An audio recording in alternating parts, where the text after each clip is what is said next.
Thank you so much, Sandra, for the introduction. I mean, it's been amazing meeting you. The pandemic came with its downsides, but it also had its upsides, right? And one of the upsides for me from last year was meeting Sandra. Sandra is such an amazing human being. She's an energy booster. I would call her anytime and we would talk. And it's been amazing meeting her as well. And thank you, Sandra, for the introduction. All right, I'm so super pumped to be at this session. And if you know me, I'm very, very passionate about African women in innovation. And I'll be sharing my screen right now. Can you see my screen? Yes, we can see it. Great. All right. Hi, everyone. So like Sandra introduced, my name is Jeanette Uddoh, and I am the head of innovation at Access Bank, the largest bank in Africa. And I am also the founder of Africa Rising Women in Innovation. And my topic for today's session is Women for Africa's Future, the role of science, technology, and innovation.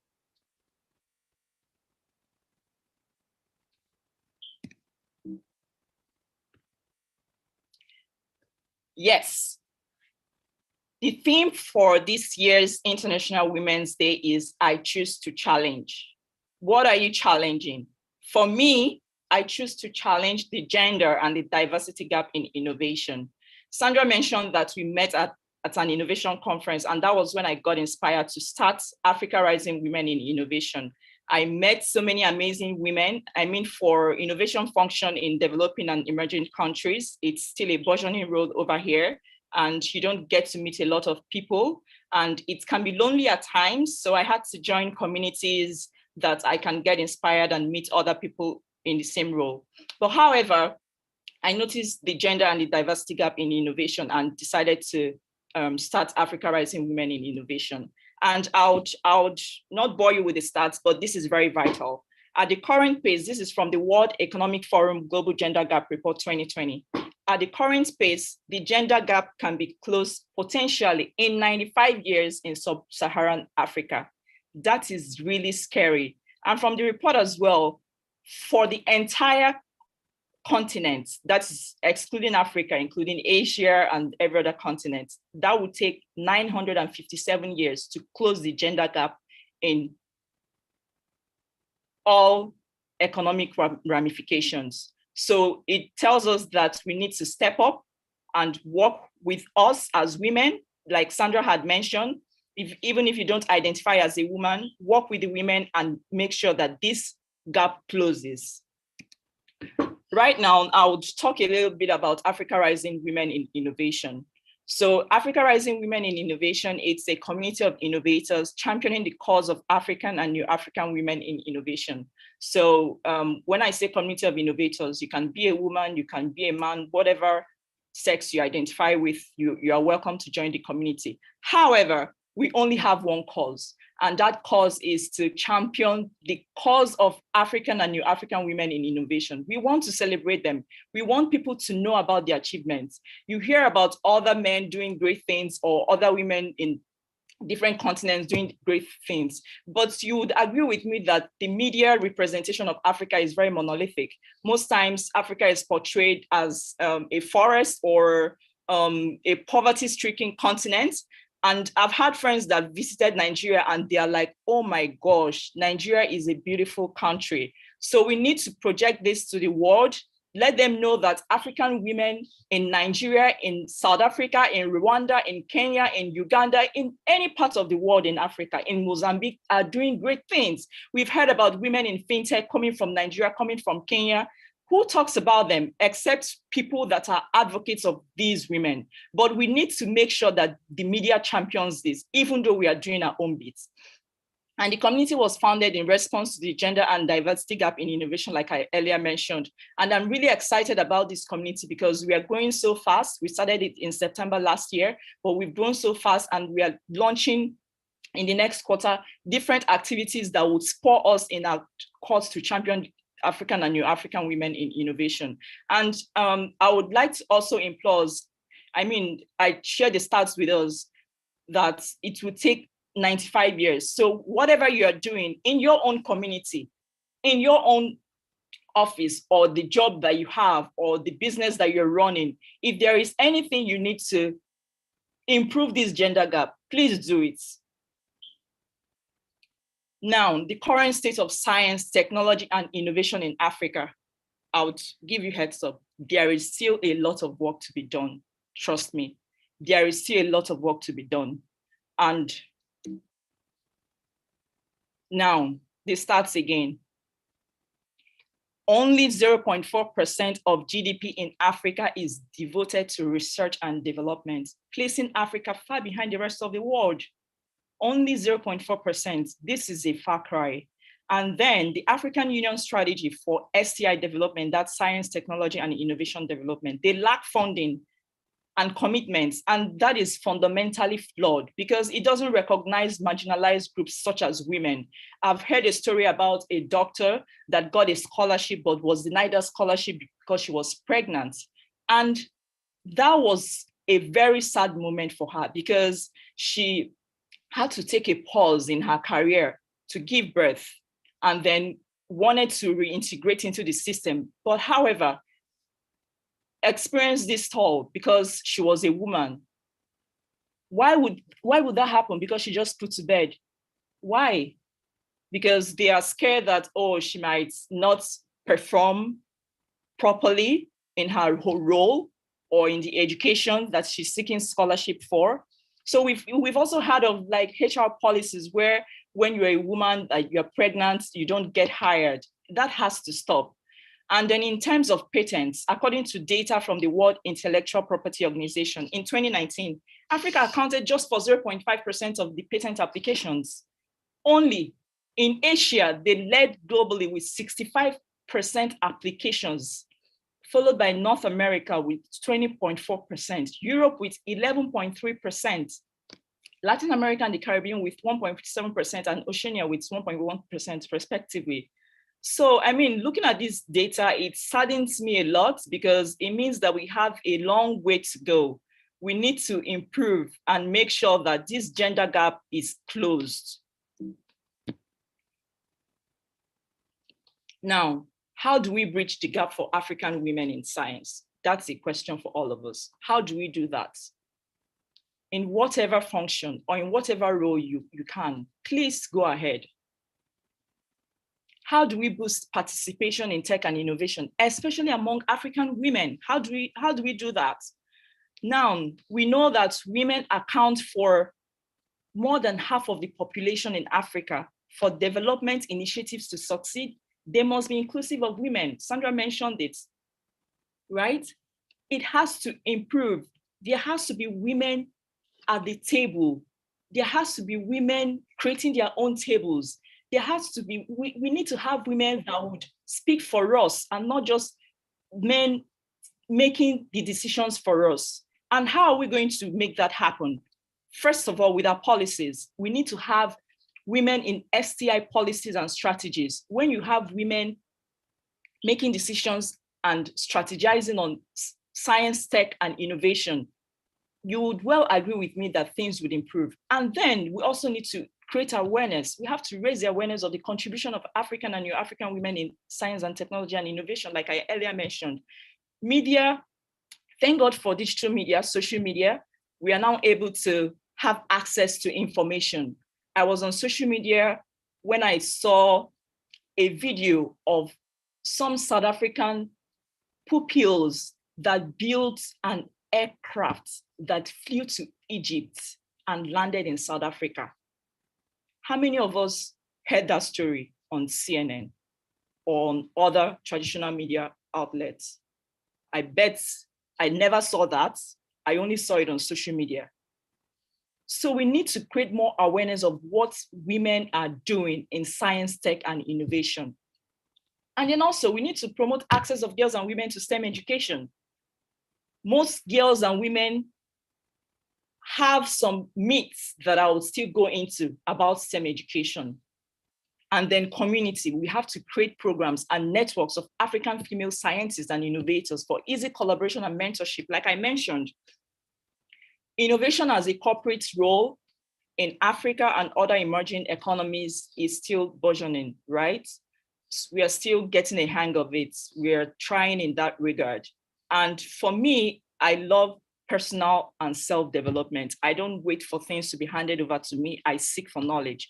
And that was when I joined communities. I wanted to meet other people in such roles. I wanted to know what they were doing. I would ask questions, challenge the status quo.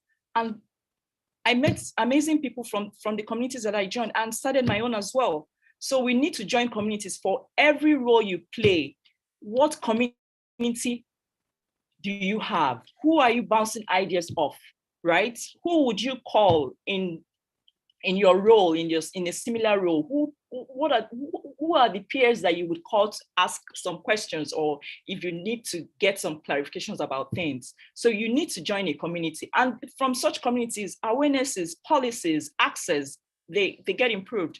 And then representation as well. We need to ensure female representation in policy and decision-making bodies. Like I earlier mentioned, when we have female representation in these decision-making bodies, things would improve. Policies that would be attuned to women betterment would be championed. And then for education as well, providing basic education for and empowerment of women and girls should also be advocated. In Nigeria, where I'm from, in some parts of the country where girls are asked not to go to school but get married at very young ages, we have NGOs championing the cause of girls going for basic education, and that has improved as well. So you can imagine if these NGOs don't champion things like this and causes like this, what would happen?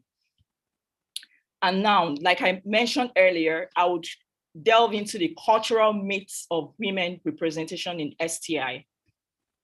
First of all, masculinity. Women face the strong social expectation to be concerned with taking care of the home, children, and people in general. It's very, very popular in Africa. I'm Igbo, and it's very popular from my own tribe as well. They're very masculine.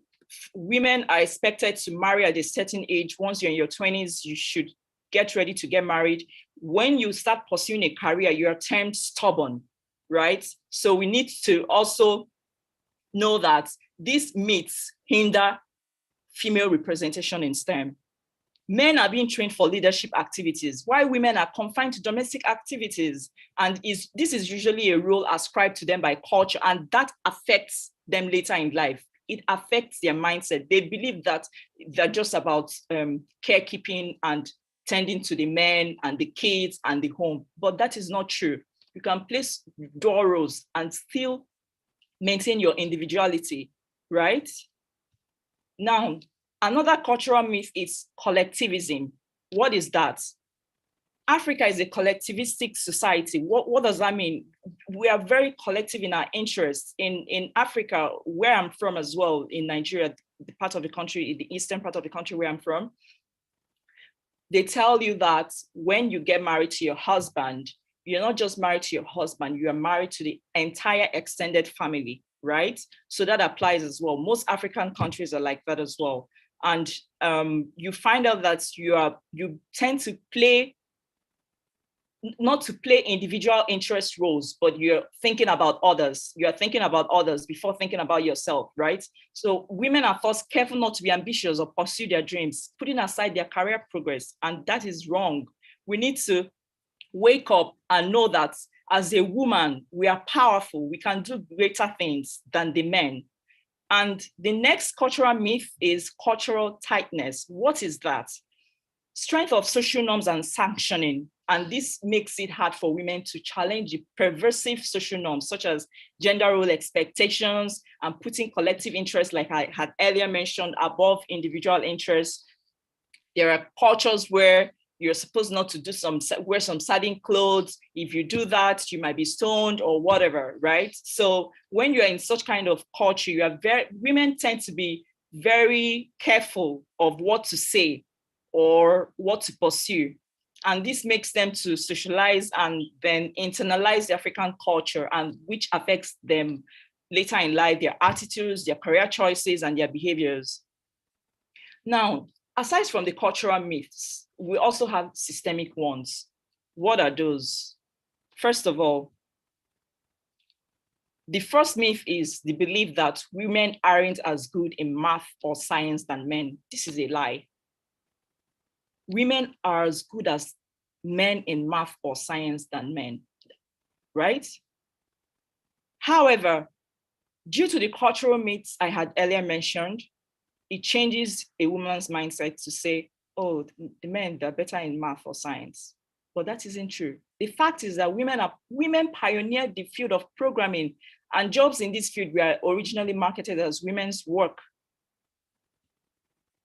And then the second myth is that tech jobs are isolating and not conducive to women who are more social. That is not true. I love Fridays. I'm a very social being.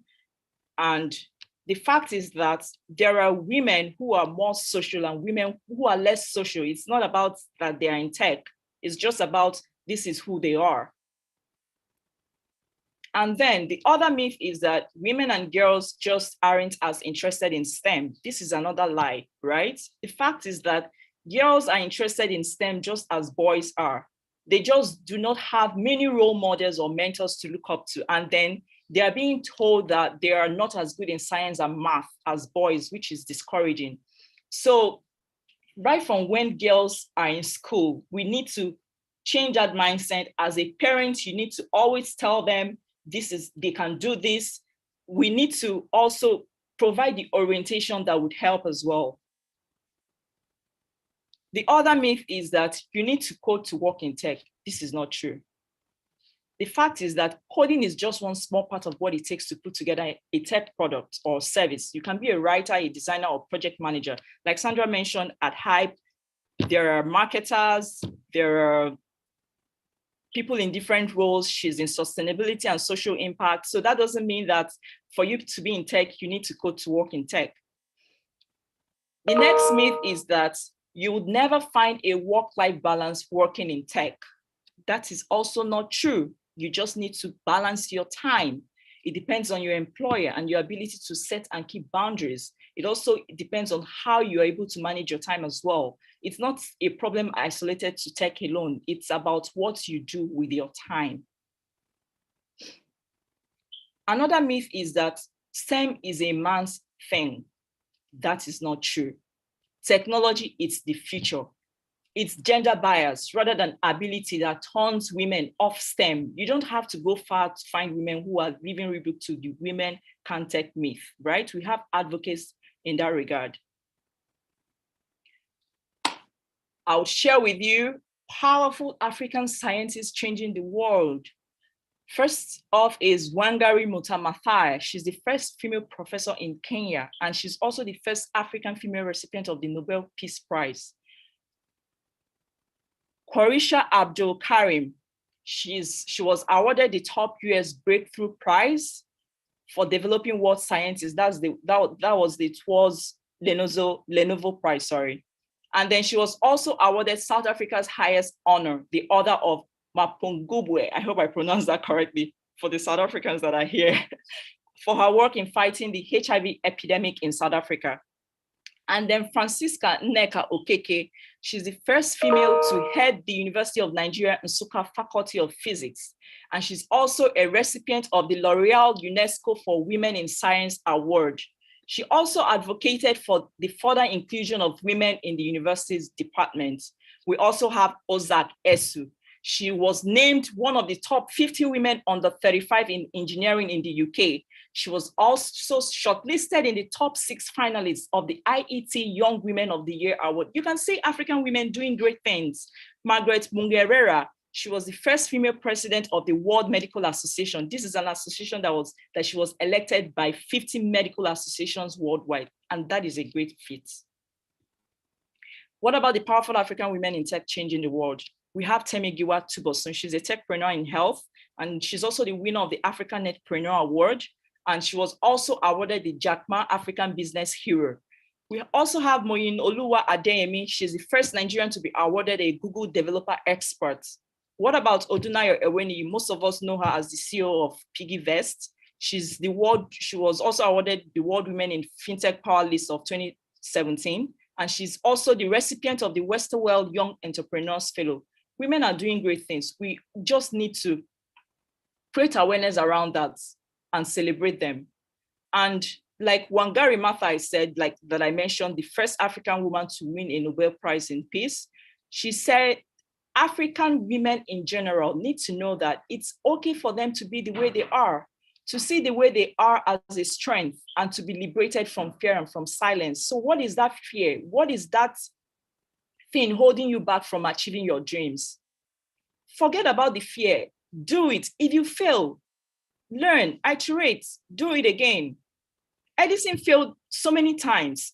People have failed so many times. People we look up to that are inspired, they just do things the first time and it works out well for them. They've had failures, but we only hear about the successes. So if you want to do something in tech, or if you want to improve a situation, or if you want to innovate, don't be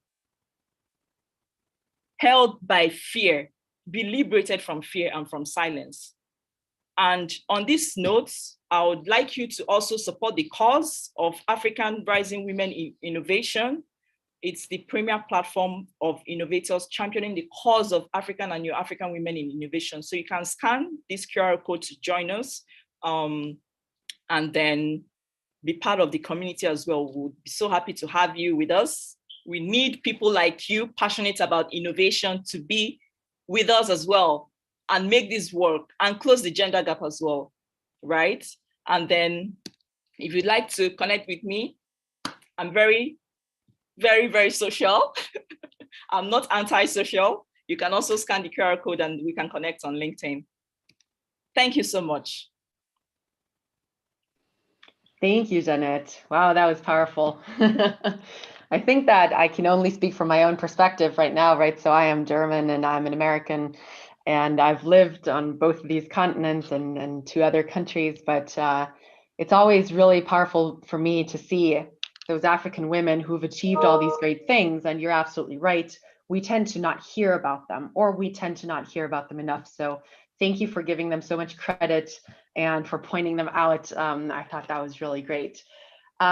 So we do have a couple of questions, and I thought one specific one was really interesting. So this is from a person who is from the US, and as you might know, the culture in the US is pretty individualistic compared to what you were describing about Africa and its collectivism, right? So this person, she's saying that collectivism also has upsides, and she's seeing like the downsides of individualism in the US. So her question is let me see, I just have to scroll up here a little bit.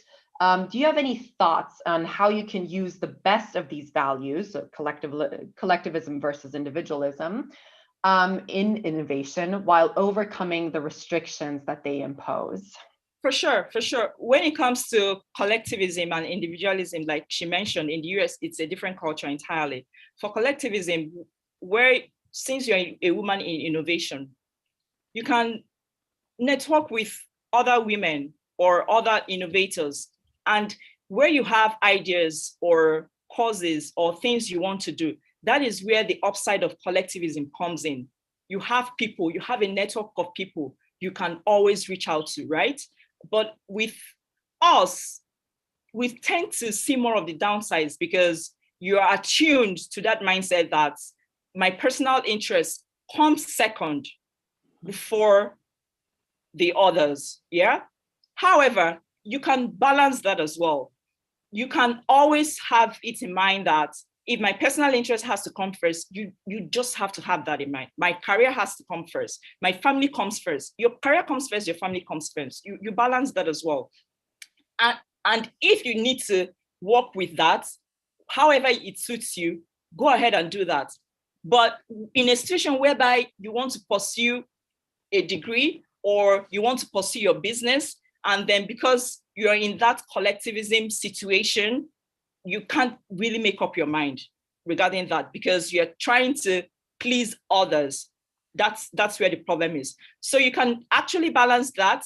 You might want to start off a business and then bounce that idea with others that have been in such kind of businesses, or you want to innovate something and they tell you, oh, I was able to do this. Why don't you do a research on that? I have some resources. I mean, I have mentors I always reach out to when I need some guidance.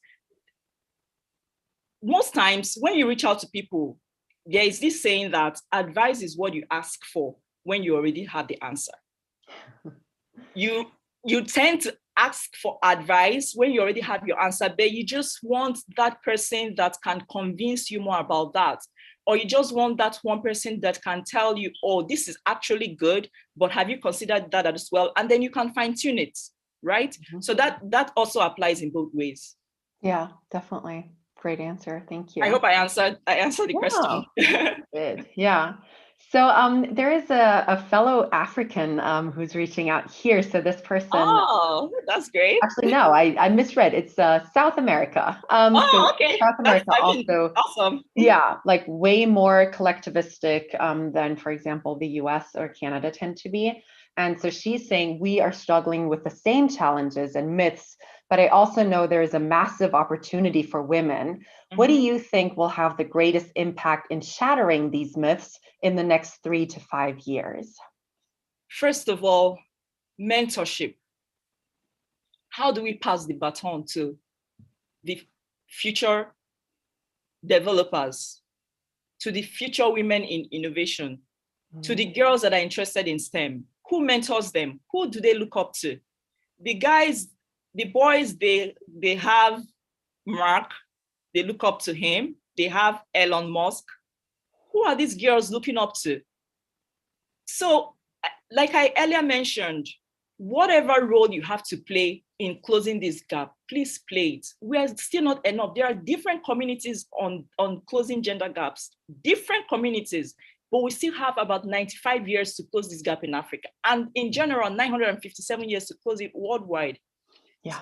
That tells us that there is still a lot of job to be done. Who are we mentoring? I'm the head of innovation. Who am I mentoring? How many girls am I mentoring? That is one question you need to ask yourself. How are you telling these girls that innovation is such a fantastic role? I've had people calling into my department that they want to join my department just because they think that it's something they can pursue because of the way I've presented it, right? So how do we present the roles we play for these girls to learn from? Like I said, there are different cultures where from an early age, the girls are trained to get married. They're already paired with their husbands. However, if they have mentors that they look up to that can change this mindset, you've already changed the life of one girl, even if it's one girl.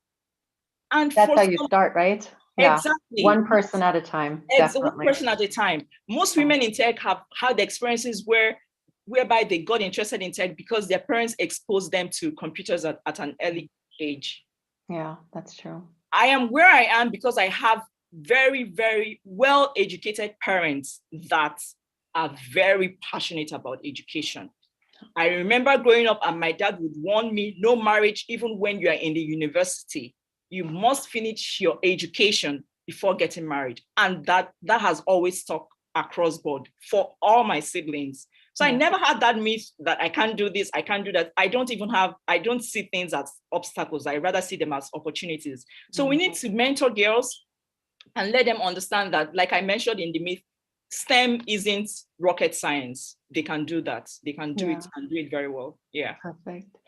Thank you so much for these inspiring words and for sharing so much about yourself.